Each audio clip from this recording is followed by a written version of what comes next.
Hello everybody, welcome back to my channel. Just to confuse people a little bit more, because I know so many people are going to see this video and say, when did you change your hair colour? Why are you blue? What's going on? I also pinned my fringe back, which I rarely do on my channel, so I feel like a lot of people are going to be funny about that as well, which was probably a dumb idea because you can see the blue on my head from when it's dyed my scalp. Okay. If you are curious about my hair though, I did film the entire petrifying process, so make sure you visit my previous hair dyeing video. I think it was like 2 videos back. Today it is Tuesday and I'm actually doing this on the correct day. We've also got the pot of dun-dun-durs. The pot of dun-dun-durs, I quite like that. If you're unaware what Truth Tuesdays is, it's basically when you guys ask questions in the comment section below, make sure you use this video comment section to apply for more questions. So literally ask whatever you like, and then I dip my hand into this pot, which is all of your comments, and I answer whatever one I happen to pick. A lot of you guys were actually telling me, particularly in last Truth Tuesdays video, that you really appreciate the fact I am really truthful with you guys, so that does make me really happy about continuing on this. I do want to make sure our relationship is really, you know, tight and good. The fun part about this is you never really know where it's gonna go. This question comes, oh my god, my hand is like in Avatar's. Comes from do you know what? I should become a psychic. Every time I do this, I say to myself, I bet I'm gonna get asked that. I bet I'm gonna pick that one.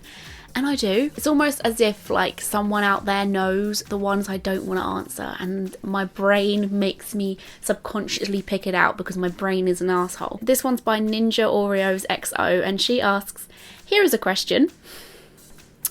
What age did you lose your virginity and did you regret it afterwards? I love you. Something I noticed was she wasn't the only one to ask me this. There was a few other people that did, and usually the comments that asked that question had loads of thumbs up. So for some reason, people really want to know this, which is fine. I do sometimes fear answering this though, purely because I don't want to feel like I'm being judged, and I don't want to also give the wrong impression to people at a young age, because I don't feel like having sex with somebody proves anything or shows anything. Like, losing your virginity seems like a massive deal at the time, but like it so isn't. Like, the fact whether you've had sex or not may mean something to your friends, because for some reason when you're at a certain age, it's all everyone talks about and all everyone cares about, and it's stupid because it's like dumb when you think about it. Something you're probably going to be doing for the rest of your life many times is suddenly a huge deal when you do it once for the first time at a young age. Like, you don't need to rush it at a young age. I mean, it's not dying out. It's not going to go away when you get older. You're still going to be able to do what you can do at that age. Do you know what I'm saying? And I'm not saying I'm perfect, because I also liked talking about it a lot when I was younger, but that's only because it's new and exciting. But I never, you know, judged anyone else whether they had or not.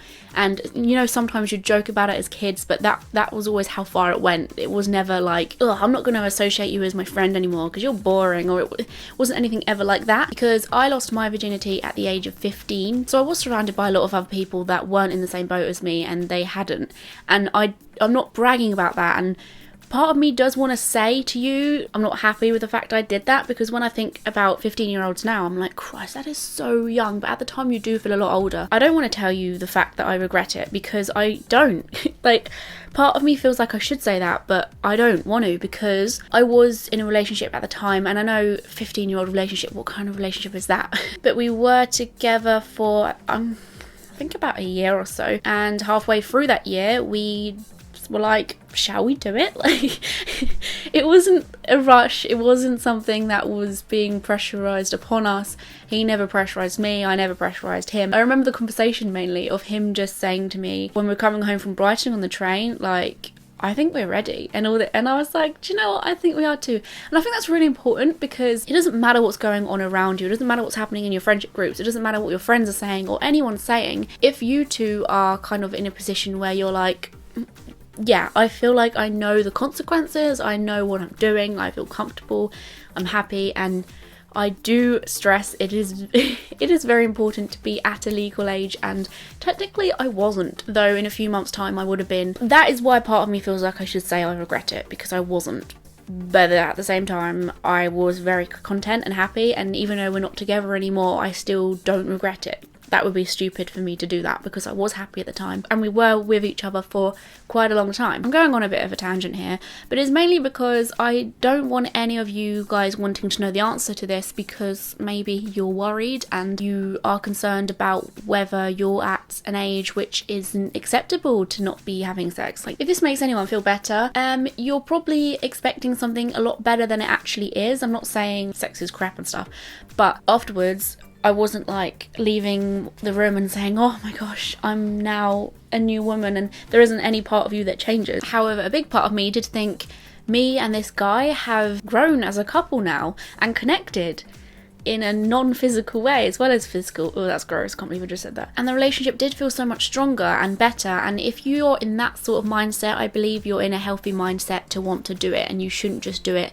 so that you can tell others that you're not a virgin and you have had sex. This is going on for way too long, but yes. Next one, Chrissy, and she asks, have you ever self-harmed or had the desire to do so? Very, very honestly, I haven't, and because of that, I find it very hard to help people when they come to me telling me that they do themselves, and when they ask me for advice, I do find it very difficult. Like, that is one of the main things that I steer from usually, because of the fact I do find it very difficult to understand, and I've never been in that frame of mind to want to do it, and because of that, because I can't relate in a really big way, because I've never felt the need to, let alone actually done it, I do find it very difficult to understand. So on the same topic, and I say topic because I feel like this is very topic, and I say topic because I feel like this is very similar. I have found myself in the past, and I believe I have spoken about this on my channel before, I have found myself in a very unhealthy relationship with food,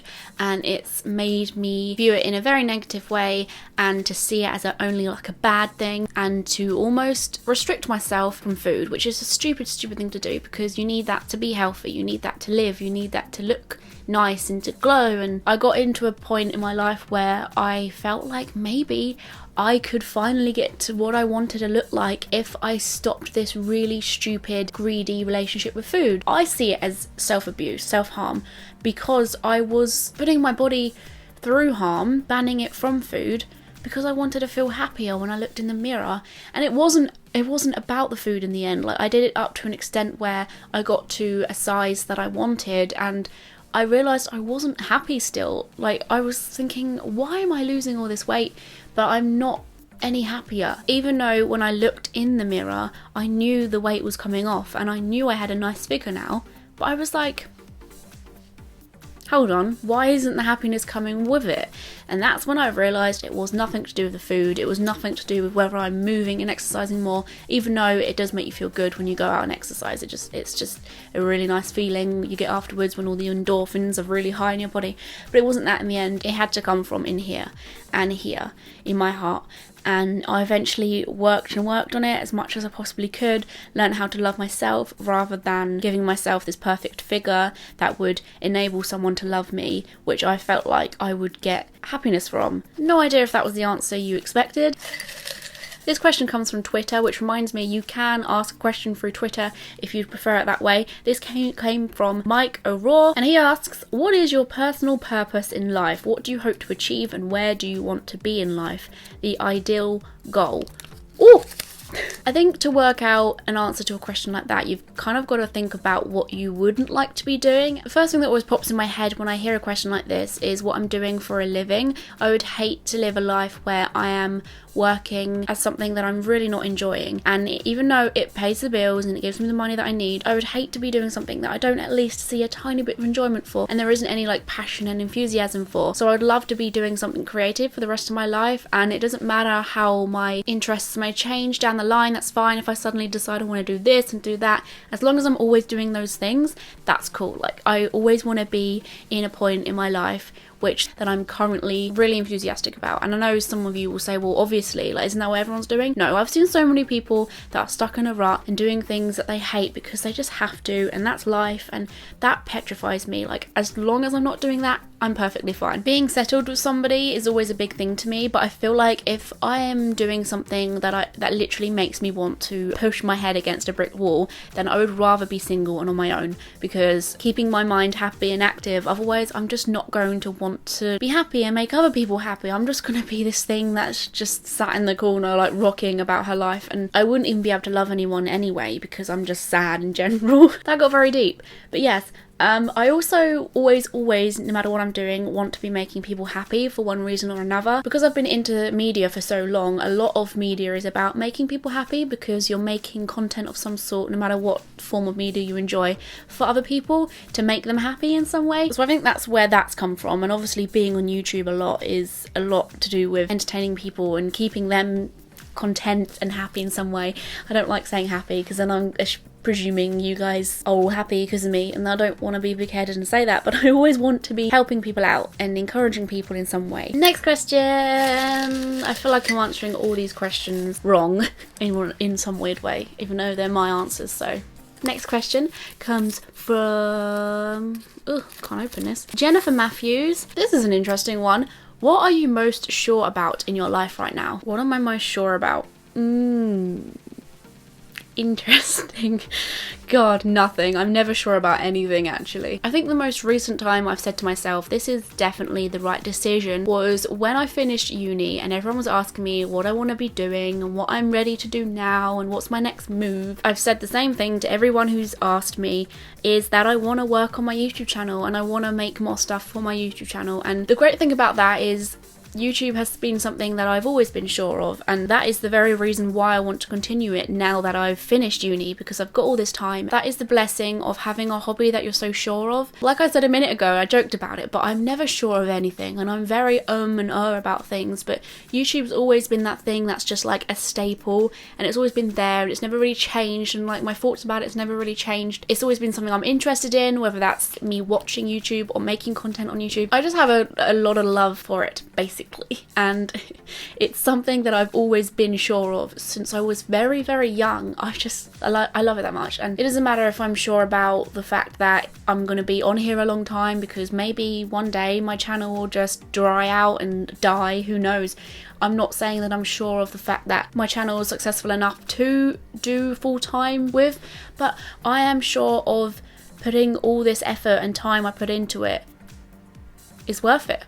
And I believe that's enough to continue. Yeah. With every answer I give, I feel like I'm giving the wrong answer. Yay! I have rambled a fair bit after every question, so this will be the last one. This one comes from Ashley Chivlet. And she asks, have you ever used or dealt with someone you love doing drugs?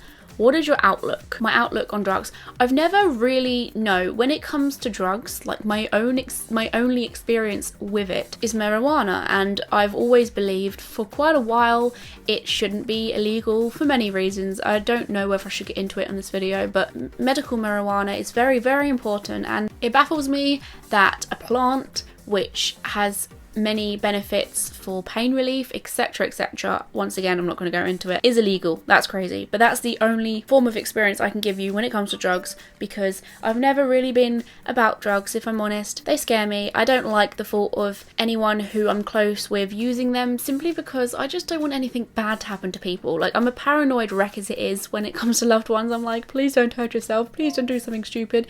But when it comes to harsh drugs, I literally know nothing, and I have no experience because they're stupid. No, they're not stupid. Well, they are stupid. I just don't want you to judge me for not liking drugs, okay?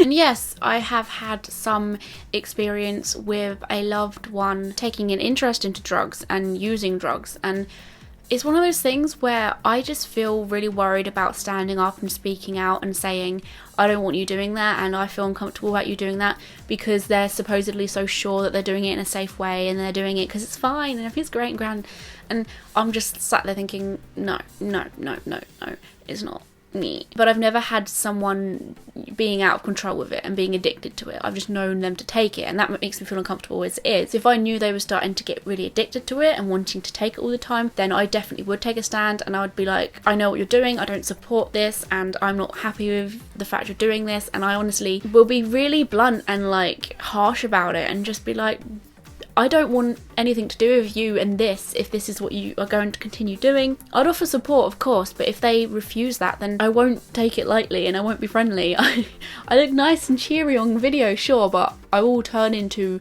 a beast if I know someone is ruining their lives with drug use. I would make sure that I find help with them, and I would be next to them and support them throughout all of it. I would start off very nice about it and just kind of friendly about it, just to see, as I always would, like if I find there's an issue that I want to talk about with somebody, I am very chilled and relaxed about things in the beginning process, because you never know how they're going to react to what you say, and maybe they are wanting help, and maybe they do appreciate the fact you're offering to help and be there with them if they reach out.